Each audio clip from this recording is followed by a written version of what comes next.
Right, what's up YouTube? It's One Way Up here, back with another car video review. And in front of you I have the 2019/2020 Chevy Cruze.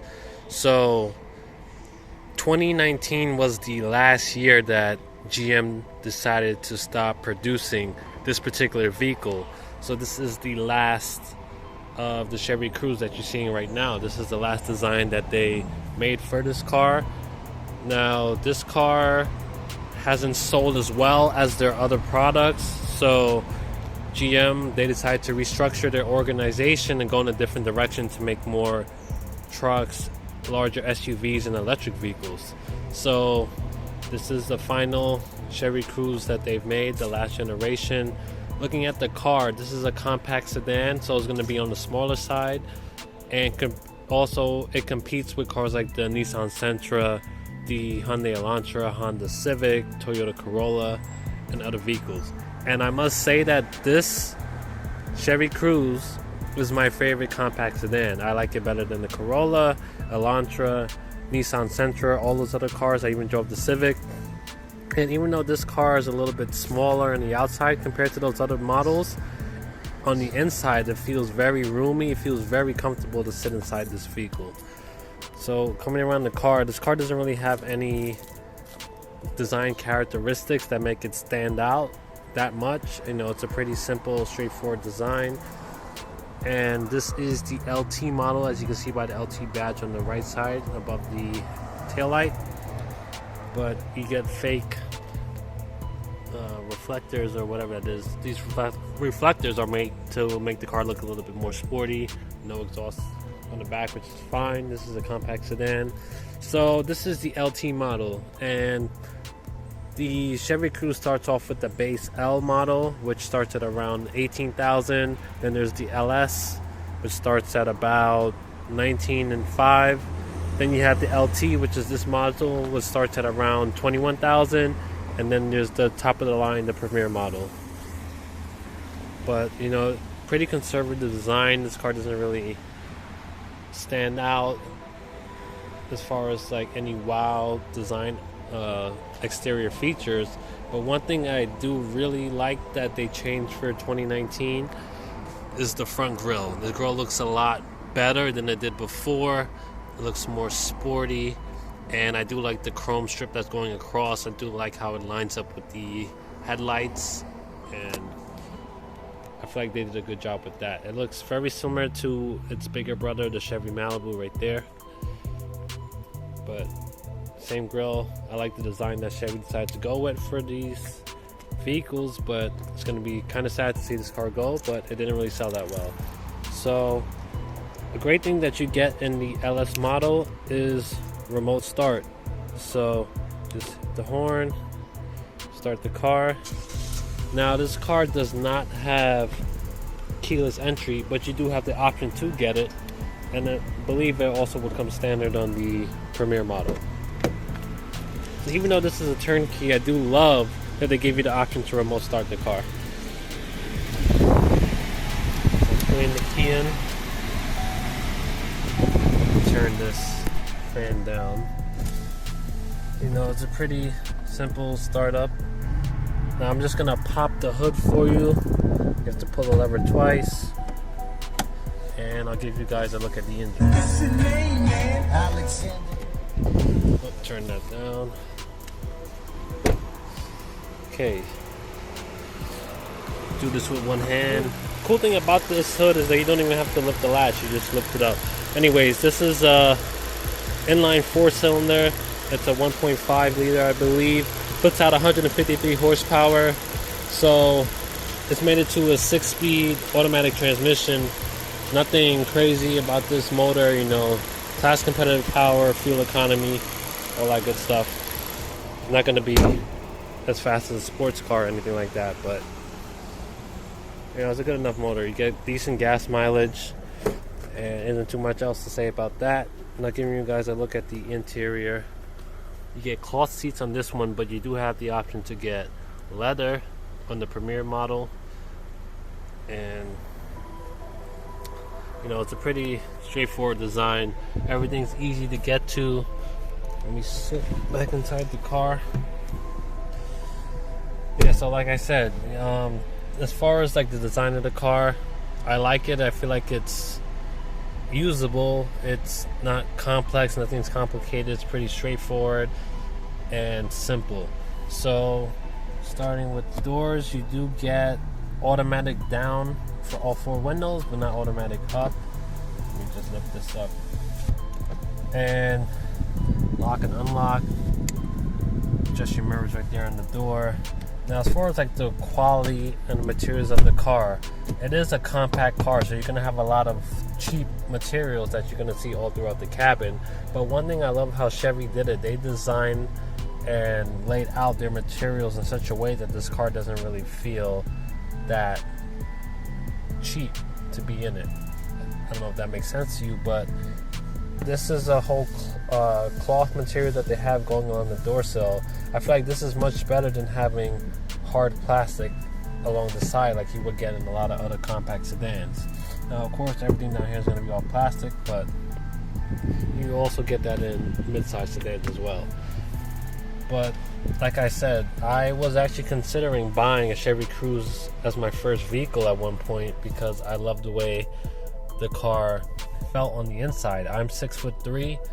This seat can go very far back, and I have plenty of leg room. I have a good amount of headroom. I mean, my head's nowhere really near the ceiling. I get about 5-6 inches of headroom, and this car just feels very comfortable to sit in for a compact sedan. I love that about it.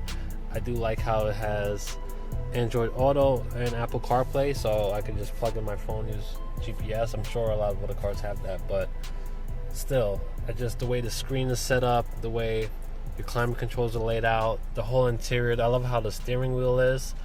I do hate that some manufacturers, they make their steering wheels hard. I do like that the steering wheel has a soft give to it, so it doesn't tire your hands or hurt your hands after long drives. And overall, I feel like Chevy did a great job with this Chevy Cruze. The only thing is that this car doesn't really sell that much. You do have the Toyota Corolla and Honda Civic, Nissan Sentra. Those vehicles do outsell this car, but I feel like this car is definitely slept on. So moving over to the steering wheel, you have your cruise control options right here. Not sure what these buttons are, but I'm sure they do something on the Premier model.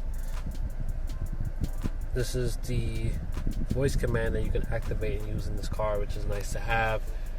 You have arrows to navigate your center information display, economy, your tire pressures, battery voltage, all that good stuff.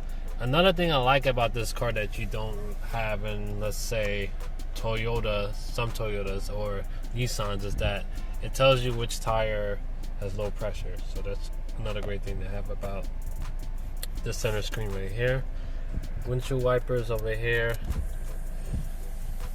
Turn signals. Moving over to the center infotainment screen. Now, Chevy's, or is it called Chevy's MyLink system, is very easy to use. I do like it better than Nissan system and Toyota system. You have your audio, and you do have the option to navigate your different sources. It's pretty easy to do that. You just hit more. You have AM, FM, Sirius, and Bluetooth. Audio controls, like I said. You have OnStar, which comes standard, but I do like how Chevy designed their infotainment system. It's simple, it's easy to use. You have a home button at any moment if you want to get to the main menu and navigate to your settings and do different things like that. Down here you have a tune button. The only problem with this system is that how you tune radio stations. So what I mean is, let's say I'm going to go into my radio menu. In order to tune, there's no knob, there's only buttons. So when I press the button, it just goes individually to change channels, which is kind of annoying. If you hold it, it goes faster, but it's much more precise if you were to have a knob. Now, I don't know why they didn't put a knob in. Maybe they wanted to give the car a much more cleaner look, but you would have to hit this tune option if you want to go to a channel that's much further away from where you're at, and then manually put in the channel that you want to get to, which can be distracting for you taking your eyes off the road.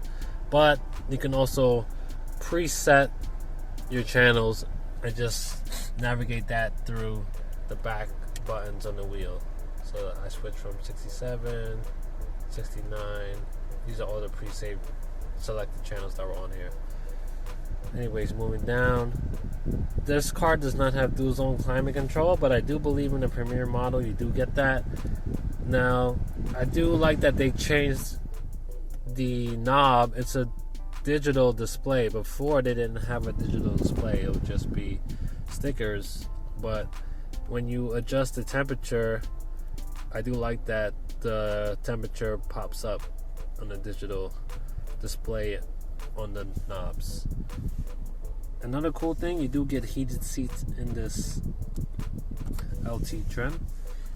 2 USB ports, 12 volt power outlet, pretty standard shifter, and the car also has a low mode, which you're most likely not going to need, and then you use these buttons to shift and navigate.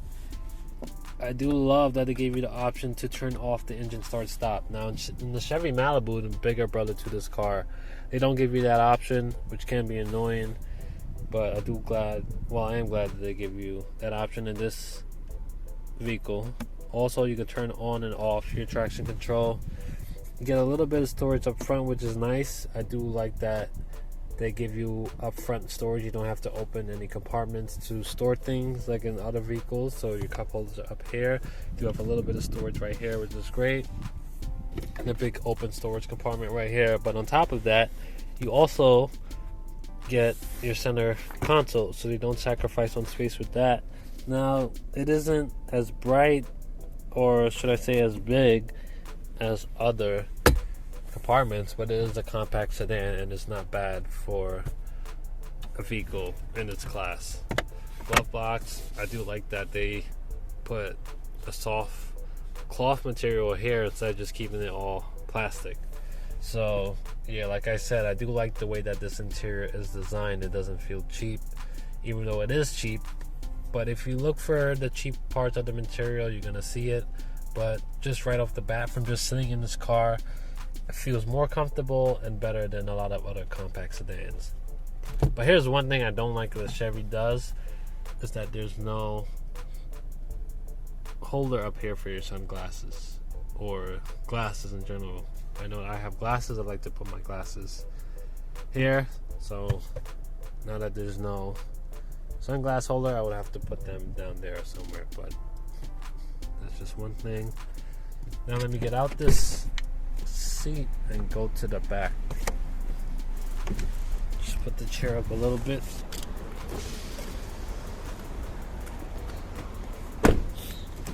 So I haven't really sat in the back seat of one of these, so this is my first time doing it. I want to see how it feels and how much space I have. Okay. So the car does have a low duck-in to get into the back seat, but as far as like headroom is actually, it's okay back here. It's not terrible. I do have more space than I thought I would. I actually can't sit here, which is surprising. I'm 6'3", like I said, and wow, it's actually pretty, better than, sitting back here is actually better than I thought it would be. But you have no air controls back here, just 2 USB ports, a light that only turns on when you open the door. But yeah, nothing else to show you back here. That's pretty much it. And let me open this door. Oh, look, the car has this child safety lock on. Alright, I gotta go out the other side. Alright, finally got out. Just gotta turn this child safety lock off. Okay. So let me give you a look at the trunk. Decent amount of space in the trunk. Goes pretty far back, and you can always fold the seats down if you need additional space. So now I'm gonna take you guys behind the wheel of this car and give you my driving impressions on this Chevy Malibu. Not Malibu, Cruze.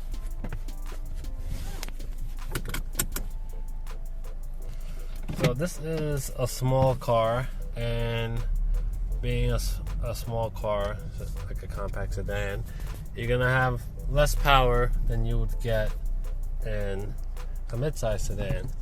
But since this car is small and light, when I accelerate, this car actually moves. I'm at 40 already, and this car actually moves pretty well for only having 153 horsepower. Now, it isn't going to handle like a sports car. It is front wheel drive and all that, but you know, I've driven this car for periods of time before, and I felt comfortable on the road. I didn't feel like I was at like a huge disadvantage or anything. You know, it got where it needed to go, and you know, that's pretty much all you really need in a compact sedan. You're not looking for performance or anything like that. And the steering feels pretty solid. You know, it's not too firm or too soft. Now, like I said, I do prefer softer steering, especially on cars that aren't sports cars. I want it to be easier to drive, but the steering feels fine. And I do love how this cloth that sits on the armrest doesn't make it uncomfortable for me to rest my arm, because I'm a skinny guy. I prefer softer materials to rest parts of my body on, and this car does not feel very hard everywhere around. Even the center armrest is kind of soft, but yeah, I'm gonna miss this car definitely. I mean, it definitely didn't sell well because people probably saw it as very generic, you know, nothing really special about it. But I feel like it was a good car in its class. A decent amount of features that all the other cars had, probably the same. It just felt more comfortable for a bigger person to drive. So pretty much how I feel about the way this car drives. It's a great car to drive, great compact sedan. It's not going to handle as good as a Civic because that's more sporty, but I feel like it does well for what Chevy has done with this. Alright, so that's pretty much it for the 2019, the last Chevy Cruze. Great car. If you're looking to get one, now would probably be a good time, since they're not going to be making these anymore, and dealerships are probably going to be looking to get these off their showroom. So, you know, great car, solid car. If you're just looking for something to get you around, maybe your first car, or for you buying this for like a college student or something like that, definitely a great car to consider. So with that being said, thank you guys for watching. Don't forget to rate, comment, and subscribe. I have more videos coming on the way, and I'll see you in the next video.